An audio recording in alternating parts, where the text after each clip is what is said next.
Olá, mentes. A gente está aqui para ter uma aulinha de filosofia. A gente vai entrar agora, né? A gente já entrou na aula passada, na Idade Moderna, mas na aula passada, ontem não, na aula passada a gente falou sobre os humanistas lá do Renascimento, e agora a gente vai entrar na modernidade de forma mais densa. A modernidade combina muito com a palavra diversidade, né? Uma idade muito diversa, uma idade onde a gente sai do feudalismo, né? Para já construir o regime econômico capitalista. É uma idade também onde a gente constrói um antigo regime, a gente monopoliza forças no rei e depois a gente destrói esse antigo regime com a Revolução Francesa. Então é uma idade muito rápida, muito diversa, com vários pensamentos, e na filosofia e nos filósofos não vão ser diferentes. A gente saiu de uma Idade Média, onde a gente se concentrava a filosofia em um debate teocêntrico, no debate sobre Deus, quem era maior, se era a fé, a razão, mas Deus no centro. Agora, na modernidade, não, a gente vai ter várias vertentes, inclusive a gente vai ter filósofos contemporâneos, né, discordando e concordando entre si. A aula aqui vai funcionar de duas formas, dois momentos: o primeiro, política, o segundo, epistemologia. Falei política, até dei um sorrisinho. O segundo, epistemologia, que é o estudo do conhecimento, né? E nas aulas de política, vão ser 3 aulas. Nessa primeira aula, a gente vai falar sobre os utopistas, o maior deles, Thomas More, ou Thomas Moros, como vocês quiserem falar. A política moderna, ela tem algo diferente da política antiga e da política do medievo, que não tem mais aquela visão de poder eterno, tá? A política tradicional, diferente da moderna, ela traz isso de poder eterno, seja na concepção religiosa da Idade Média, que Deus emana todo esse poder, e Deus é eterno, então também o poder é eterno, na teoria lá divina dos reis, que a gente ainda vai ver, em filosofia, mas já viu história que as pessoas acreditavam que o poder do rei era vindo de Deus, então ninguém poderia tirar esse poder. A gente também tem, na Idade Média, a maior representação política era a Igreja Católica, já que o poder é descentralizado, o poder maior é a Igreja Católica, e a Igreja é a esposa do Senhor aqui na Terra, né, na concepção medieval, e na concepção católica atual também. Então, assim, esse poder é eterno, ele não dissolve. Mas também tem a concepção naturalista, lá dos gregos, pré-socráticos, que vem da natureza, e a natureza também é eterna. Apesar de mudar, ela é eterna, né? Ela está antes e depois da gente. Então, a política também é eterna, e na concepção racionalista, a política também é vista como algo eterno, que deve ser passado, só que em Platão, especificamente, quem tem que estar no poder são os filósofos, e um filósofo foi passando um para o outro. O mais sábio, né, deve governar, mas também governar de forma eterna. Na política moderna, não. A política, ela não é eterna mais, apesar da gente estar vivendo o absolutismo. Existe chances do rei o tempo todo perder este poder, né, por combates internos e externos, e vão começar a ter críticas a esse poder. E a gente também vai dissoluir, né, o poder da igreja e o poder político, como Maquiavel que está aqui. A gente vai ter a segunda aula só sobre Maquiavel, porque é fundamental para a política moderna. O maior da política moderna é Maquiavel, quando ele fala que a moral cristã, que a moral política é moral política. Então, isso é muito importante, mas hoje a gente vai falar sobre os utopistas.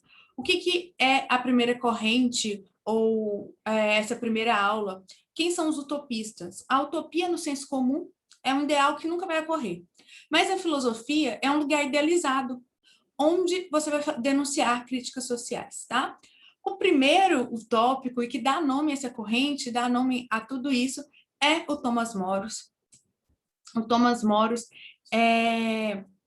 More Moro, sei lá, que viveu na corte de Henrique VIII, era uma espécie de chanceler, conselheiro do rei Henrique VIII, aquele que transforma a Inglaterra em absolutistas, faz a reforma anglicana, a maior família que já existiu, segundo eu, fonte, as vozes da minha cabeça, que são os Tudor. O Thomas é católico, E ele, durante a Revolução Anglicana, ele é morto porque ele não faz juramento ao anglicanismo. Quando ele morre, ele fala, diga a Deus, diga ao rei que eu amo, mas amo primeiro Deus e a minha igreja. Por isso ele é morto pelo próprio amigo, mas ele não é só morto por causa das críticas religiosas que ele começa a fazer, tá? O Thomas é católico e por isso ele perseguiu protestantes grande parte da sua vida. Depois ele vai pregar uma tolerância religiosa, mas bem depois, já no fim da sua vida. O livro que ele escreve é Utopia, 1516. Utopia tem duas partes, né? A parte 1 e a parte 2. Ele escreve sobre o nome de Rafael, que eu esqueci o sobrenome agora. Esse Rafael, ele vem morar na Inglaterra, ele vivia numa ilha, Utopia, que dá o nome à corrente, que dá o nome ao livro, e ele vai falar que essa ilha é perfeita, tem uma inspiração platônica, sabe, do mundo das ideias, ela é perfeita, ela é igualitária, e a Inglaterra de Henrique VIII choca muito ele.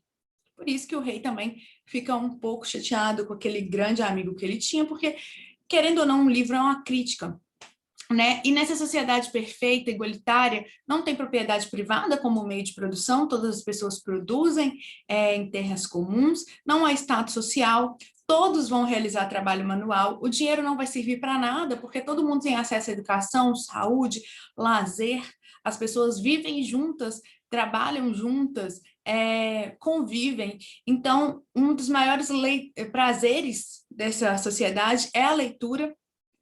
Essa ilha, inclusive a ilha de Utopia, é essa daqui, ó. O próprio Thomas desenhou ela. E é um lugar que não tem opressão, único para você viver na ilha de Utopia, você tem que acreditar em Deus. Existem várias religiões, essas religiões convivem de forma pacífica, só um ateu não pode entrar na ilha, a única, vamos dizer, o único dever de alguém que mora em Utopia, né, seria acreditar em Deus. E essa sociedade vive perfeitamente, porque não tem desigualdade. E se não tem desigualdade, se não tem ganância, ninguém quer viver com o outro para tirar vantagem. Vive porque gosta, vive porque é feliz. As pessoas, elas não têm preocupações. E essas preocupações essa ausência de preocupações faz que não tenha violência, que não tenha brigas. É um lugar perfeito. Por isso que utópico, né? É um lugar que é idealizado, mas de alguma forma tem críticas sociais, principalmente a Inglaterra, que está fazendo cercamentos, expulsando pequenos servos, expulsando pequenos camponeses da terra para criar ovelha, que vai ser fundamental para a Revolução Industrial que vem aí, em 1750, mas que vai aumentar totalmente a pobreza. Também é uma Inglaterra onde as pessoas estão sendo queimadas diariamente, porque o Henrique VIII, antes de fazer a reforma anglicana, ele vai fechar por muito tempo com a Igreja Católica e vai perseguir protestante e colocar protestante na fogueira. Depois ele vai, antes, né, de fazer a reforma, ele vai ter um conselheiro protestante e vai colocar católico na fogueira. Então, assim, é uma Inglaterra de muito conflito social. O Henrique também está se tornando absolutista, por isso ele está fazendo o exército ficar mais forte, vai entrar várias vezes em conflito com a França, vai mandar os filhos dos camponeses para esse lugar, para morrer nas batalhas. Muitos camponeses vão ficar enfurecidos com isso. Então, a Inglaterra é uma Inglaterra pulsante, de muita fome, de muita pobreza, de muita guerra, e aí Thomas vai escrever em um lugar totalmente contrário, onde nada disso importa, porque a riqueza ali é algo em segundo plano, sabe? Nada ali as pessoas não têm idealização para viver na corte. O Thomas, por exemplo, ele nunca quis viver na corte, ele achava a corte um lugar muito devasso, vamos dizer assim, onde tudo era feito para chamar a atenção de Henrique VIII, e ele vai falar lá nesse livro que na ilha nada disso acontece, porque não tem prestígio social, já que todo mundo tem acesso às mesmas coisas.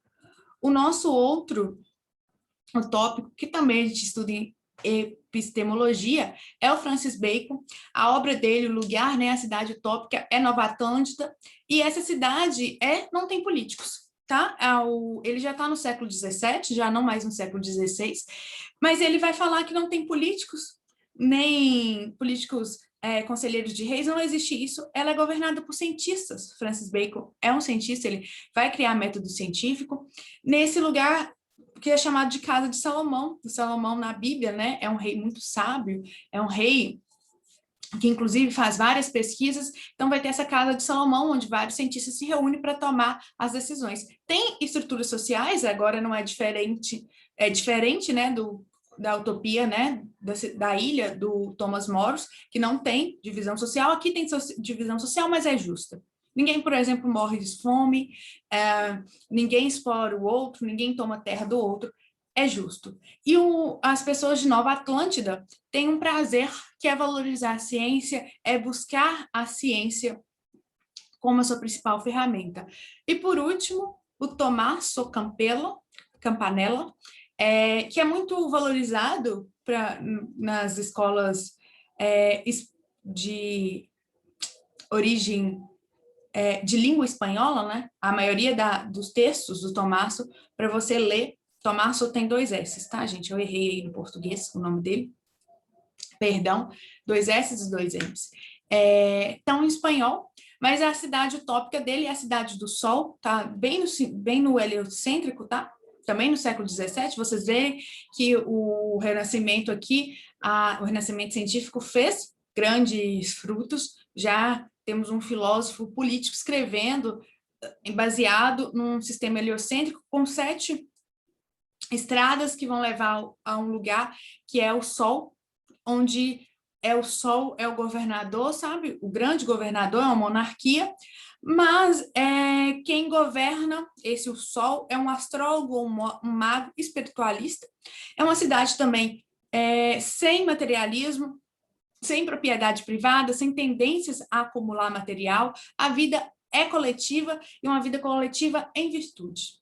Tá? As pessoas são boas, as pessoas se preocupam com as outras, as pessoas são caridosas e elas combatem os vícios de forma coletiva. Então, são pessoas muito unidas que vão combater se algum mal acontece com um morador da Cidade do Sol, todos juntos. Porque é uma cidade virtuosa em si, tá?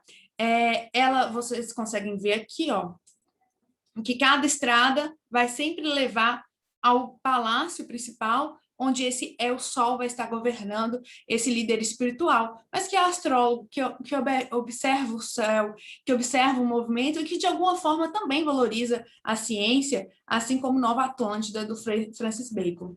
Então é isso, nessa primeira corrente a gente tem que saber que são lugares idealizados, principalmente por esses 3 autores, que vão fazer críticas sociais. A principal crítica social deles é a desigualdade que está acontecendo nessas formas absolutas de governo, essa sociedade que explora, tá? Mas é importante falar que eles não são socialistas, o socialismo vai nascer depois, no século XIX, então seria um anaforismo falar isso, né? Então eles não são socialistas, mas eles vão inspirar de alguma forma escritores socialistas, principalmente os socialistas utópicos. É isso, a gente se vê na próxima aula, é sempre um prazer estar com vocês. Bye, bye!